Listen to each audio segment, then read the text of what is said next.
حاجه بس كانت ناقصه غرور. كانت ايه؟ كانت ناقصه غرور. كانت ناقصه غرور. ويمكن وجود شيكابالا جنب انا بقول لك شيكابالا ما ملتزم على مسؤوليتي. وجود شيكابالا كنجم في وسطهم بيتهيألي يحسوا انهم جنبهم نجم كبير، فكله بقى كده يبقى ملتزم يحترم نفسه من غير تفاصيل. وانا كلامي واضح. اللي عنده قصه غرام يخلصها ويجي لي انا خلاص. خد برضه حاجه ثانيه، كلمني الاستاذ محمد بن سعود. حصل مشكله بين الاخ اسلام جمال وصديقنا العزيز فرج عامر.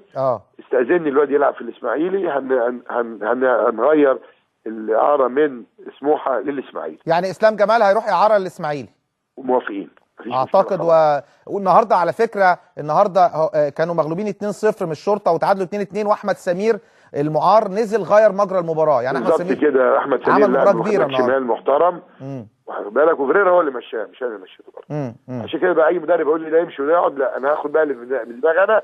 انا برضه بفهم في الكوره. وبقول تاني، انا كنت كابتن فتحي مبروك في كليه صحوف فريق كوره في الكليه وفي الجامعه، بس انا اشتغلت وكيل نيابه فاتجهت بقى، كان عندي 20 سنه رحت النيابه. فانا بقول اهو القصه مش كيمياء تاني، القصه مش كيمياء. ادي احمد سمير اللي هم طفشوه كان احسن لاعب النهارده في دي ناحيه شمال.